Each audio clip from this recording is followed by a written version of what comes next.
नमस्कार दोस्तों, आज मैं आपके लिए लाया हूं यूक्रेन एवं रशिया युद्ध के एक साल बाद के अवस्था के ऊपर एक वीडियो। आशा करता हूं आपको यह वीडियो अच्छा लगेगा। तो चलिए शुरू करते हैं। यूक्रेन त्रासदी दुनिया के बाकी हिस्सों के लिए एक तमाशा बन गई है जो एक विनाशकारी भविष्य में जा सकती है। 16 मई 2022 को यूक्रेन के मारियुपोल में रूसी सेना के सामने आत्मसमर्पण करने से पहले एक यूक्रेनी सैनिक बर्बाद हो चुके एज़ोवस्टल स्टील प्लांट के अंदर खड़ा था।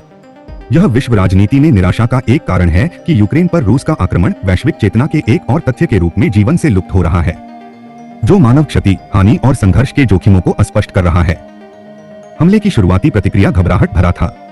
क्या यह एक व्यापक युद्ध में बदल सकता था या इससे भी बदतर परमाणु टकराव में बदल सकता था? यह आशंका थी कि वैश्विक अर्थव्यवस्था के लिए निहितार्थ भयावह हो सकते हैं और स्वयं यूक्रेन के भाग्य के लिए कुछ चिंता थी। आक्रमण के एक साल बाद भी जोखिमों के वृद्धि के बारे में स्पष्ट लापरवाही है।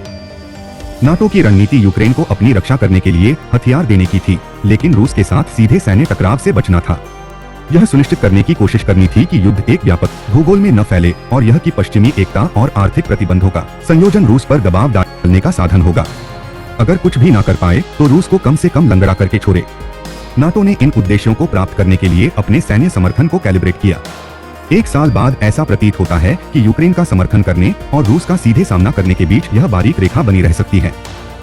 लेकिन जैसा कि सभी सुरक्षा खतरों के साथ होता है, यह रेखा देखने वाले की नजर में हो सकती है। यह ऐसी कोई जीत नहीं है जिसे कोई हल्के में ले सकता है।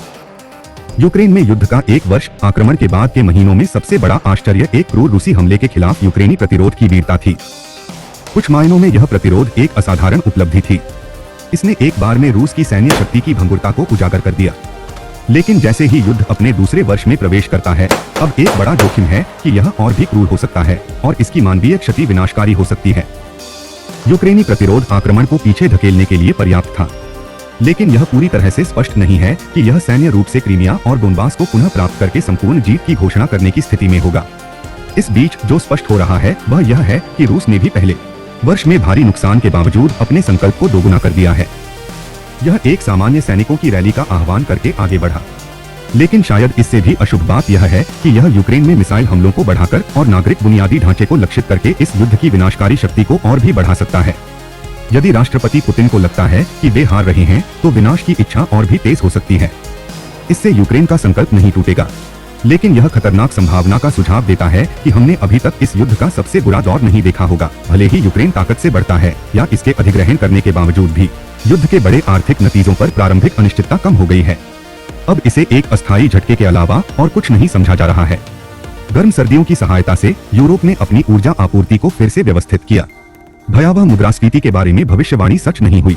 युद्ध ने दुनिया भर में समय का लाभ उठाते हुए एक नया दौर शुरू किया, जिसने ऊर्जा प्रवाह को फिर से उन्मुख किया, नई मुद्रा विनिमय व्यवस्था बनाई और भविष्य के रक्षा उत्पादन को फिर से तैयार किया। लेकिन यह भी पता चला कि आर्थिक प्रतिबंध रूस के खिलाफ एक कमजोर उपकरण थे। जैसा कि आर्थिक प्रतिबंधों के इतिहासकार निकोलस मुल्डर ने बताया, रूस की अर्थव्यवस्था सिकुड़ गई लेकिन दुनिया की अपेक्षा से बहुत कम थी। पश्चिम के बाहर की दुनिया के अधिकांश और कुछ कुशल प्रबंधन को धन्यवाद, रूस एक ऐसी अर्थव्यवस्था को बनाए रख सकता है जहां इसकी आबादी पर प्रतिबंधों का प्रभाव मुसीबत नहीं हो और कम से कम एक घातक युद्ध छेड़ा जा सकता है। वास्तव में चुनौतीपूर्ण सवाल यह होगा कि क्या यूक्रेन की अर्थव्यवस्था को बनाए रखना आसान होगा यदि रूस की विनाश की इच्छा जारी रहती है। युद्ध की त्रासदियों में से एक यह है कि दुनिया के अधिकांश हिस्सों के लिए यूक्रेन महान शक्ति प्रतियोगिता के उस अपरिहार्य नाटक में तमाशा बनी हुई है। उदार विश्व व्यवस्था के संरक्षण या निरंकुशता और लोकतंत्र के बीच संघर्ष जैसे अत्यधिक नैतिक स्वरों में इस संघर्ष को तैयार करने के बारे में निंदक होने का अच्छा कारण है। कुछ भी हो, युद्ध ने उदार मूल्यों के पुलिसकर्मी के रूप में कार्य करने वाले अमेरिकी हाथों को और भी बांध दिया है। इसने अपने मित्रों और सहयोगियों जैसे भारत और इजराइल को अपने लोकतांत्रिक वादे से मुकरने के लिए और भी अधिक आवरण दिया है, बिना किसी अंतर्राष्ट्रीय ध्यान आकर्षित किए। दुनिया के अधिकांश हिस्सों के लिए युद्ध अमेरिकी शक्ति के बारे में स्केडेनफ्राइड अर्थात दूसरे व्यक्ति के दुर्भाग्य से किसी के द्वारा प्राप्त सुख के लिए एक अवसर बन गया। इसे रूस की सुरक्षा चिंताओं को समायोजित नहीं करने में अमेरिका के अहंकार के परिणाम के रूप में देखा गया। हम इस मामले पर अंतहीन बहस कर सकते हैं, या फिर अमेरिकी हस्तक्षेपों के हालिया इतिहास ने रूसी हस्तक्षेप को उन बुरी चीजों में से एक बना दिया जो सभी महान शक्तियां करती हैं। यह हर किसी के लिए मौकापस्त होने का एक अद्भुत समय था, लेकिन जो खो गया वह रूसी आक्रमण की विशिष्टता थी।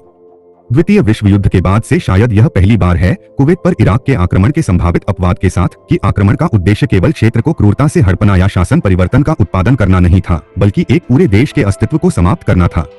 इस अर्थ में रूसी आक्रमण केवल महान शक्ति पूर्णता का एक पुनरावर्तन नहीं था, इसने एक नया मानदंड स्थापित किया। लेकिन यह तथ्य और यूक्रेन की त्रासदी बाकी दुनिया के लिए एक तमाशा बन गई। यूक्रेन युद्ध 4 चीजों के संयोजन से उभरा। एक महान शक्ति प्रतिद्वंद्विता जिसमें रूस को लगा कि अमेरिका ने उसकी सुरक्षा चिंताओं को देख नहीं रहा है और उसे घेर रहा है। 2 पारंपरिक क्षेत्रीय दावे। 3 रूस की ओर से यह विश्वास कि वह जीत सकता है, लेकिन यदि नहीं तो कम से कम अमेरिका दुनिया पर अपना अधिकार चलाने की स्थिति में नहीं होगा। और 4 एक सत्तावादी व्यक्ति इतिहास पर अपनी छाप छोड़ने के लिए दृढ़ संकल्पित था। जैसे ही गुब्बारे अमेरिका के ऊपर मंडराते हैं और अमेरिकी जहाज चीन के चारों ओर घूमते हैं, एक समान खतरा होता है। अमेरिका चीन को रोकने के लिए एक गठबंधन बना रहा है, एक गठबंधन जो अधिक प्रभावी ढंग से चीन के दरवाजे पर सत्ता पर ताला लगाएगा। नाटो के विस्तार की तरह क्या यह सुरक्षा गठबंधन वास्तव में चीन को रोक पाएगा या उसे आश्वस्त करेगा कि यहाँ एक खतरा है जिसका जवाब पहले से ही दिया जाना चाहिए? क्या प्रतिरोध और अपराध के बीच नाजुक सुई को पिरोया जा सकता है? चीनी यह देखने के लिए मूल्य खोज में लगे हुए हैं कि वे क्या कर सकते हैं, इसलिए सीधे संघर्ष का जोखिम बढ़ रहा है। चीन पर शुरुआती आर्थिक प्रतिबंध जारी हैं।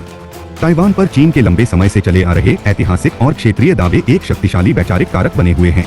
और चीन के पास भी एक ऐसा नेता है जो अपनी ऐतिहासिक विरासत को नहीं छोड़ने के लिए दृढ़ प्रतिबद्ध है। यूक्रेन युद्ध ने जो निराशा और आत्मसंतोष पैदा किया है, उसका नुकसान यह है कि न केवल यूक्रेन में सामने आने वाली तबाही अदृश्य हो जाएगी, बल्कि दुनिया आगे से बहुत चालाक होने की कोशिश करके एक और युद्ध में जा सकती है। यूक्रेन में शांति के लिए शी जिनपिंग और नरेंद्र मोदी क्या कर सकते हैं? जैसे जैसे रूस के यूक्रेन आक्रमण की पहली वर्षगांठ नजदीक आ रही है, 2 विरोधाभासी रुझान सामने आ रहे हैं।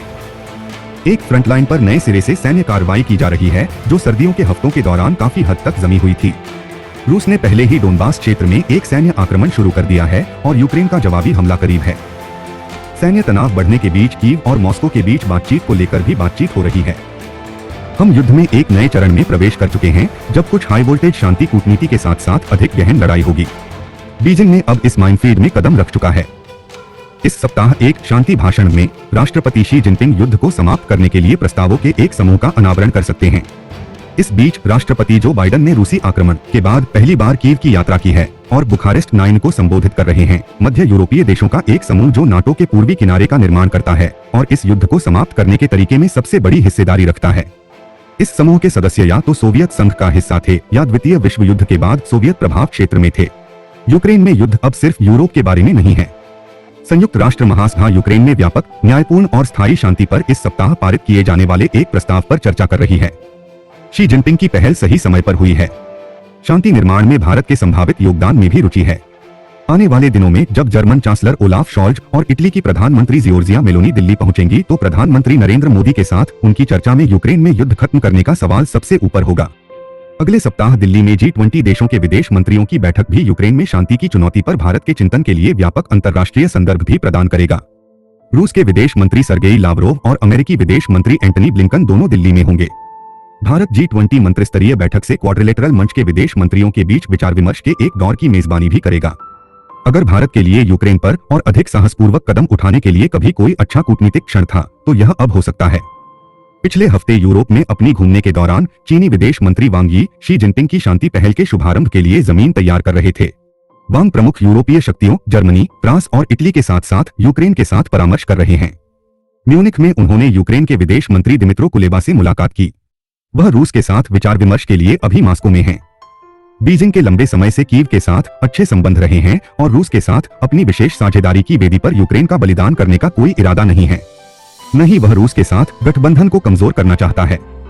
बीजिंग की यूक्रेन कूटनीति कीव और मॉस्को के बीच विरोधाभासों को संचालन करने, चीनी हितों की रक्षा करने और यूरोप में अपने रणनीतिक प्रभाव का विस्तार करने के तरीके खोजने के बारे में है। यह देखते हुए कि बीजिंग अब मॉस्को का सबसे करीबी और सबसे मूल्यवान साझेदार है, शांति पर चीनी विचारों को यूरोप में अच्छी सुनवाई मिल रही है। बाइडेन प्रशासन लंबे समय से चीन पर दबाव बना रहा है कि वह रूस को युद्ध खत्म करने के लिए प्रोत्साहित करे, लेकिन वॉशिंगटन बीजिंग के सत्ता के खेल से भी सावधान है। म्यूनिख सुरक्षा सम्मेलन में ब्लिंकन ने चीन पर आरोप लगाया कि वह शांति की बात करते हुए भी रूस को हथियार बेचने की तैयारी कर रहा है। चीन को यूरोपीय राज्यों के साथ खराब हुए संबंधों को फिर से स्थापित करने और अमेरिका और यूरोप के बीच दरार का शांति योजना का उपयोग करने के रूप में भी देखा जाता है। युद्ध बीजिंग के लिए यूरोपीय सुरक्षा व्यवस्था के सक्रिय आकार के रूप में उभरने का एक अवसर है। अब तक बीजिंग को यूक्रेन में मॉस्को के सहायक के रूप में देखा गया है। चीन अब रूस और यूरोप के बीच एक शांति निर्माता के रूप में खुद को स्थापित करना चाहता है। रूस की कमजोर स्थिति और चीन पर इसकी बढ़ती निर्भरता ने यकीनन यूरोपीय संकट में शी जिनपिंग का प्रभाव विस्तार किया है। यह अवसर दिल्ली के लिए भी हो सकता है। रूस के अनुकूल दो देशों के रूप में व्यापक अपेक्षा की गई है कि बीजिंग और दिल्ली मॉस्को को अधिक उचित दशा की ओर धकेल सकते हैं। हालांकि चीन और भारत ने रूसी आक्रमण की निंदा नहीं की है, लेकिन वे इसका समर्थन नहीं करने के लिए सावधान रहे हैं। पिछले साल सितंबर में शंघाई कोऑपरेशन ऑर्गेनाइजेशन के समरकंद शिखर सम्मेलन में शी और मोदी ने युद्ध को लेकर असहजता जाहिर की थी। दोनों नेताओं ने संघर्ष में परमाणु हथियारों के इस्तेमाल पर भी अपना कड़ा विरोध जताया। हालांकि बीजिंग और दिल्ली को युद्ध के बारे में सामान्य चिंताओं से परे जाकर शांति की दिशा में ठोस कदम उठाने का सुझाव देना होगा। वांग ने कहा कि चीन की योजना संप्रभुता, क्षेत्रीय अखंडता और संयुक्त राष्ट्र चार्टर के सिद्धांतों को बनाए रखने की आवश्यकता पर जोर देगी। वांग ने कहा कि रूस के वैध सुरक्षा हितों का सम्मान किया जाना चाहिए। रूसी सुरक्षा चिंताओं के ढांचे के साथ यूक्रेनी संप्रभुता को जोड़ के बढ़ाना किसी भी शांति समझौते का सबसे महत्वपूर्ण तत्व है, लेकिन दोनों के बीच सामंजस्य बिठाना भी किसी भी कूटनीतिक प्रयास का सबसे कठिन हिस्सा भी है। कीव के लिए संप्रभुता पूर्वी यूक्रेन और क्रीमिया पर रूसी कब्जे को उलटने और तीसरे पक्ष से दीर्घकालिक सुरक्षा गारंटी मांगने के बारे में है। मॉस्को के लिए सुरक्षा यूक्रेन और उसके पड़ोसियों की संप्रभुता को पश्चिम में सीमित करने के बारे में है। अपने पड़ोसियों के लिए सीमित संप्रभुता रूसी अंतर्राष्ट्रीय संबंधों का एक स्थायी विषय रहा है। इस परिस्थिति पर अन्य शक्तियों की उपस्थिति को रोकना भी रूसी सुरक्षा चिंताओं की केंद्र में है। संभावित शांति प्रक्रिया में दो अन्य प्रमुख विचारों पर विचार करें। एक है युद्ध विराम, जो किसी भी राजनीतिक समाधान की दिशा में पहला कदम होना चाहिए। यूरोप में कई लोगों का मानना है कि इस समय युद्ध विराम रूस की मदद करेगा, इसे कब्जे वाले क्षेत्रों के नियंत्रण में छोड़ देगा और इसे यूक्रेन के खिलाफ अपने हमलों को फिर से बनाने और नवीनीकृत करने का मौका देगा। इसलिए युद्ध विराम को शांति की प्रकृति की कुछ व्यापक समझ के साथ जोड़ा जाना चाहिए। शांति के लिए यूक्रेनी क्षेत्र का व्यापार करने का विचार एक सामान्य विषय है, लेकिन कौन सा राष्ट्र एक हमलावर के साथ शांति के लिए क्षेत्र छोड़ना चाहता है? क्या भारत चीन के साथ शांति के लिए लद्दाख और अरुणाचल प्रदेश पर बीजिंग की क्षेत्रीय मांगों को स्वीकार करेगी? कई यूरोपीय दृढ़ता से मानते हैं कि हमलावर को पुरस्कृत करने और पीड़ित को दंडित करने में यूक्रेन में कोई न्यायसंगत शांति स्थापित नहीं की जा सकती है। जबकि यूक्रेन में कूटनीति के लिए जगह बढ़ रही है, शांति के लिए बाधाएं बहुत अधिक हैं। यह शी जिनपिंग को यूक्रेन में शांति में हाथ आजमाने से नहीं रोक रहा है।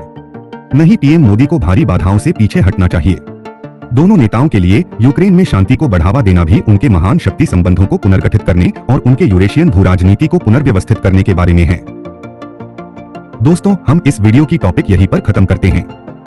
इस विषय के ऊपर अब क्या सोच रखते हैं? कमेंट करके बताएं।